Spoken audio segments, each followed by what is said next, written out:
Hello students and parents, welcome to our channel. मेरा नाम है तेजप्रीत और जैसे कि आप सबको पता है कि नीट का रिजल्ट आ चुका है और बहुत हंगामा हो रखा है। बहुत ही अनएक्सपेक्टेड रिजल्ट आया है। बहुत सारे बच्चे शॉक्ड हैं, सरप्राइज्ड हैं। सभी एजुकेटर्स, जितने भी लोग इस इंडस्ट्री से जुड़े हुए हैं, जो बच्चों को तैयारी करवाते हैं, जो बच्चे तैयारी करते हैं और उनके जो पेरेंट्स हैं, सभी लोग बहुत ही सरप्राइज्ड हैं कि यार ये क्या हो गया है, किस तरह के रैंक्स आए हैं।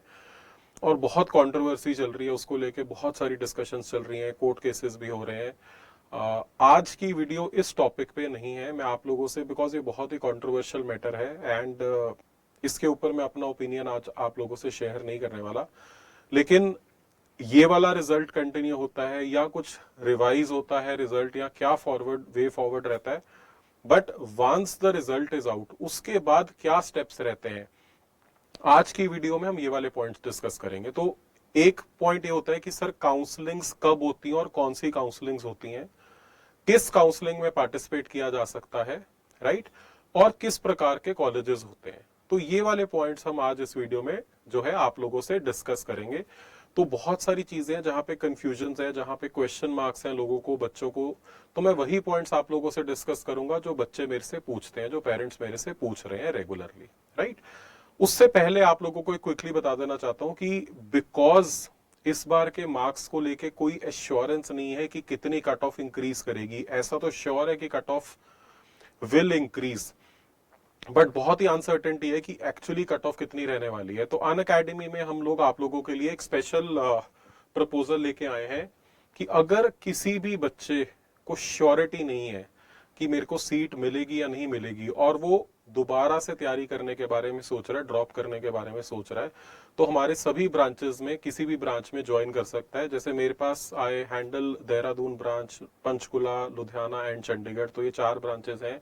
लेकिन इसके अलावा किसी भी ऑफलाइन सेंटर पे अन अकेडमी में अगर आप जाते हैं, अगर आप वहां पे एडमिशन लेते हैं ड्रॉपर्स बैच में, और काउंसलिंग के बाद आपको सीट मिल जाती है गवर्नमेंट कॉलेज में, एमबीबीएस की सीट गवर्नमेंट कॉलेज में, तो आपकी 85% फीस बेटा रिफंड कर दी जाएगी। और अगर आपको किसी प्राइवेट कॉलेज में भी सीट मिल जाती है, सेमी गवर्नमेंट सीट हो, चाहे मैनेजमेंट सीट हो, चाहे डीम्ड यूनिवर्सिटी हो, तो 75% आपको रिफंड कर दिया जाएगा। And this is valid up to 31 of August, जब तक कि काउंसलिंग की कार्रवाई ऑलमोस्ट कंप्लीट होने वाली होगी। तो अगर आप लोगों को ऐसा लग रहा था कि श्योरिटी नहीं है, काउंसलिंग भी देखना चाहते हो, ऐसा भी देखना चाहते हो कि सीट मिल जाए, लेकिन साथ के साथ ये भी चाहते हो कि टाइम वेस्ट ना हो ऐसे, क्योंकि कुछ बच्चे हैं जिनको है कि अगर एक स्पेसिफिक टाइप ऑफ सीट नहीं मिलती है तो हमने दोबारा तैयारी करनी है, तो I think you can come and join us at Unacademy. We have got you covered, ताकि आपका समय भी बर्बाद ना हो, आपका नुकसान भी ना हो, और आपका पैसे का भी नुकसान ना हो, दोनों चीजों को ध्यान में रखते हुए। तो बात करते हैं बच्चों आप लोगों के लिए, इस वीडियो के मेन मुद्दे पे आते हैं। तो रिजल्ट के बाद क्या होता है और क्या टाइमलाइंस रहती हैं, राइट। तो सबसे पहले बच्चों मैं आपको बता दूं कि अगर हम लास्ट 3-4 साल की बात करें तो result generally 10th to 15th of June में आता है, जो इस बार प्रीपोन हो गया है। लास्ट 3-4 डेज ऑफ जून या फर्स्ट 2-3 डेज ऑफ जुलाई, यानी कि 26-27 जून से लेके 3rd-4th जुलाई के बीच में ऑल इंडिया की काउंसलिंग स्टार्ट होती है। एंड मेजॉरिटी स्टेट्स की जो काउंसलिंग है वो 10th to 18th जुलाई के आसपास, यानी कि रिजल्ट के ऑलमोस्ट 30 to 45 डेज के बाद स्टार्ट होती हैं। तो ये टाइमलाइंस फॉलो होती हैं बच्चों।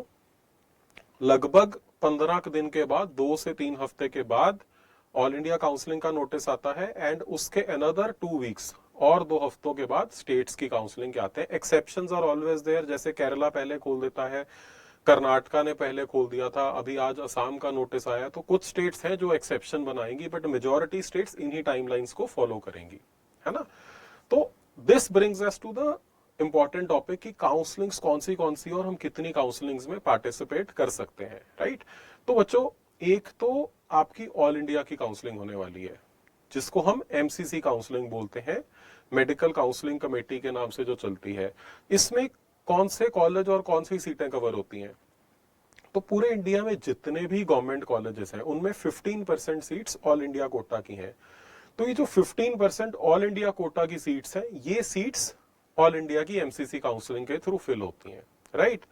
सेकंड, जो डीम्ड यूनिवर्सिटीज है, अप्रोक्सीमेटली 50 डीम्ड यूनिवर्सिटीज हैं जिन्होंने last year all India counselling में पार्टिसिपेट किया था। तो इन डीम्ड यूनिवर्सिटीज की जो सीट्स हैं वो भी ऑल इंडिया काउंसलिंग के थ्रू फिल होती हैं। थर्ड, कुछ स्टेट्स हैं जो अपनी काउंसलिंग नहीं करती हैं और सेंट्रल काउंसलिंग के थ्रू ही करती हैं, फॉर एग्जांपल दिल्ली।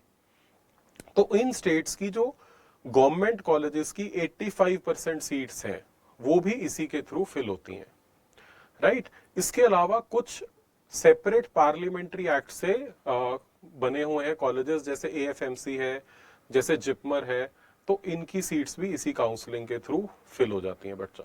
तो all India MCC counselling is a very important counselling for students who have scored very well, जिनके बहुत अच्छे स्कोर है और जो 15% ऑल इंडिया कोटा के थ्रू टॉप कॉलेजेस टारगेट कर रहे हैं, एंड ऐसे बच्चों के लिए भी जिनके मार्क्स कम है लेकिन वो अफोर्ड करते हैं, उनके लिए भी ये बहुत इंपॉर्टेंट है क्योंकि उनको डीम्ड यूनिवर्सिटीज में सीट मिल जाती है। ऐसा देखा गया है कि जो नीट क्वालिफाइड है, जैसे इस बार जनरल कैटेगरी के लिए 164 मार्क्स आपकी कट ऑफ है, तो जितने भी बच्चे इससे ऊपर हैं, if they have the paying capacity, अगर वो फीस थोड़ी प्रीमियम पे करने के लिए तैयार हैं, तो आपको ऑल इंडिया काउंसलिंग के थ्रू सीट मिल जाएगी एमबीबीएस की, right. So this is the first counselling. Second होती है, हर स्टेट अपनी अपनी काउंसलिंग करती है, उन स्टेट्स को छोड़ के जिन्होंने एमसीसी के थ्रू नहीं करवाई है। तो क्या डिसाइड किया गया था थोड़े टाइम पहले, आज से 4-5 साल पहले की बात है, कि हर स्टेट में एक ही काउंसलिंग होगी। तो जैसे जिन स्टेट्स में मैं पार्टिसिपेट करता हूं या जिन स्टेट्स के बच्चे मेरे टच में, अगर पंजाब की बात करें तो बाबा फरीद यूनिवर्सिटी है जो आपकी काउंसलिंग कराती है पंजाब के सभी कॉलेजेस में। अगर हम हिमाचल की बात करें तो अमरू एचपी है ना, जो आपकी काउंसलिंग करवाती है। सिमिलरली देहरादून में एंड हरियाणा में भी इसी तरह से जो है, there is one specific body. तो ये आपको कहां से पता चलेगा कि कौन सी बॉडी करवा रही है, मैं इस वीडियो के डिस्क्रिप्शन में आप लोगों के लिए बच्चों डाल दूंगा। और सेकंड, आप नीट का जो प्रोस्पेक्टस है उसके अंदर सर्च कर सकते हैं, अपनी स्टेट का नाम सर्च करेंगे तो आपको दिख जाएगा कौन सी, ये लास्ट में अपेंडिक्स 4 या 5 में आता होता है, towards the end of the prospectus. तो जो स्टेट की काउंसलिंग है उसमें कौन से कॉलेजेस कवर्ड है ना, नेक्स्ट क्वेश्चन ये आ जाता है। हमने ऑल इंडिया में तो एमसीसी काउंसलिंग में डिस्कस कर लिया बच्चों, तो जो स्टेट की काउंसलिंग है उसके अंदर जो 85% सीट्स स्टेट कैटेगरी वाली हैं जो बच गई हैं, एक तो वो सीट्स कवर हो जाती हैं बच्चों। तो जैसे अगर पंजाब के स्टूडेंट है तो पंजाब के जितने गवर्नमेंट कॉलेजेस हैं, जैसे 4 गवर्नमेंट कॉलेजेस हैं, उनकी जो 85% स्टेट कोटा की सीट्स हैं, ये सीट्स पंजाब की काउंसलिंग के थ्रू कवर होंगी। सिमिलरली हरियाणा के जो 5 कॉलेजेस हैं, उनकी जो 85% हरियाणा कोटा की सीट्स हैं, वो हरियाणा की काउंसलिंग के थ्रू कवर होंगी। And likewise for all other states pan India, right. तो स्टेट की काउंसलिंग में 85% सीट्स गवर्नमेंट कॉलेजेस की कवर होंगी। सेकंड बच्चों, जो प्राइवेट कॉलेजेस हैं उस स्टेट के, उस स्पेसिफिक स्टेट में जितने भी प्राइवेट कॉलेजेस हैं, उनकी जो सीट्स हैं, चाहे वो सेमी गवर्नमेंट सीट है चाहे वो मैनेजमेंट सीट है, वो सभी स्टेट काउंसलिंग के थ्रू कवर हो जाती हैं। थर्ड, जो डीम्ड यूनिवर्सिटीज हैं, जो ऐसी कुछ डीम्ड यूनिवर्सिटीज हैं जिन्होंने की सेंट्रल काउंसलिंग में नहीं पार्टिसिपेट किया हुआ, तो वो भी आपकी स्टेट काउंसलिंग के थ्रू कवर हो जाती हैं, आपकी रिस्पेक्टिव स्टेट की काउंसलिंग के थ्रू, राइट। तो इस तरह से 2 काउंसलिंग्स है, 2 टाइप्स में डिवाइडेड है। One is the central counselling which is called MCC counselling, that is second is the state counselling, जो हर स्टेट अपनी अपनी करती है। अब हमने स्टेट की बात कर ली, कॉलेजेस की बात कर ली, तो मैं आपको एक और क्लैरिफिकेशन दे देता हूं, कई बच्चों को नहीं पता होता कि कॉलेजेस भी 3 तरह के डिवाइडेड है। One is government colleges, second है प्राइवेट कॉलेजेस, और थर्ड है डीम्ड यूनिवर्सिटीज। तो ये 3 तरह के कॉलेजेस हैं। और deemed universities and private colleges में एक सब कैटेगरी है विच इज माइनॉरिटी कॉलेजेस, है ना। तो जैसे कुछ क्रिश्चियन माइनॉरिटी के कॉलेजेस हैं, कुछ हिंदू माइनॉरिटी के कॉलेजेस हैं, कुछ जैन माइनॉरिटी के कॉलेजेस हैं, कुछ मुस्लिम माइनॉरिटी के कॉलेजेस हैं। तो इस तरह से कुछ कुछ जो है वो माइनॉरिटी कॉलेजेस हैं। माइनॉरिटी कॉलेजेस इज अ सब कैटेगरी, एक डीम्ड यूनिवर्सिटी भी माइनॉरिटी हो सकती है और एक प्राइवेट कॉलेज भी हो सकता है। जनरली प्राइवेट कॉलेजेस हैं जो कि माइनॉरिटी वाले रहते हैं। तो हमने आपसे डिस्कस क्या क्या किया, अभी काउंसलिंग की टाइमलाइंस हमने डिस्कस कर ली है बच्चों, एक तो। सेकंड, हमने टाइप ऑफ काउंसलिंग डिस्कस कर ली है, किस काउंसलिंग में कौन से कॉलेजेस और कौन सी सीट्स कवर होती हैं, ये हमने डिस्कस किया है। थर्ड, हमने टाइप ऑफ कॉलेजेस आप लोगों से डिस्कस कर लिए, राइट। अब एक लास्ट क्वेश्चन जो बहुत इंपॉर्टेंट है, जिसको लेके बहुत सारे बच्चों को कंफ्यूजन होती है कि क्या एक बच्चा एक से ज्यादा स्टेट में अप्लाई कर सकता है कि नहीं, राइट? तो एक बच्चा एक से ज्यादा स्टेट्स में तो अप्लाई कर सकता है, इसमें कोई प्रॉब्लम नहीं है, लेकिन डोमिसाइल का जो बेनिफिट है, जो आपका स्टेट कोटा की सीट्स का जो बेनिफिट है, वो केवल एक ही स्टेट से ले सकता है ना? तो इसको समझते हैं। ओपन एंड क्लोज स्टेट्स होती हैं, उस पर मैं एक अलग से सेपरेट आप लोगों से वीडियो बनाऊंगा, अदरवाइज ये वीडियो बहुत ही लंबा हो जाएगा, तो मैं आपसे अलग से एक बार शेयर करूंगा। बट जो ओपन स्टेट्स हैं उनके अंदर कुछ सीट्स रहेंगी जिसमें बाहर का बच्चा भी कर सकता है, तो आप अपनी स्टेट में भी अप्लाई कर सकते हैं।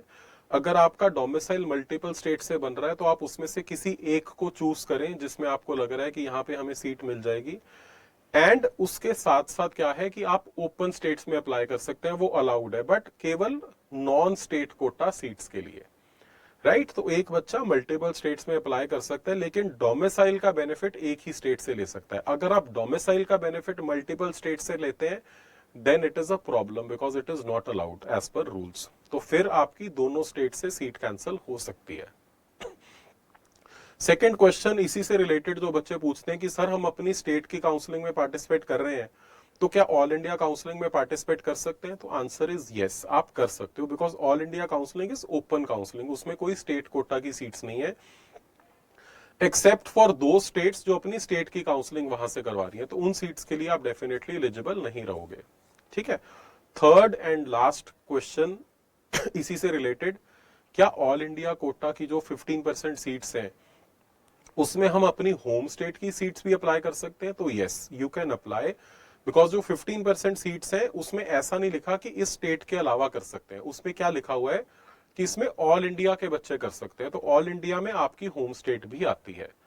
एग्जाम्पल के तौर पे लेट्स से अगर कोई बच्चा है पंजाब का और उसने पंजाब के कॉलेजेस में अप्लाई किया होम स्टेट से, और ऑल इंडिया काउंसलिंग में भी उसने पंजाब के कॉलेजेस अप्लाई कर दिए, तो it is not a problem, you are perfectly fine, आप लोगों ने कोई गलती नहीं की है, you are within the framework of the rules laid down by NTA and the other governing bodies, ठीक है? तो ये कुछ कंफ्यूजन्स हैं जो बच्चों को होती हैं। इसके अलावा भी अगर आपको कोई कंफ्यूजन है तो प्लीज आप लोग कमेंट करिए, we will try to answer your queries.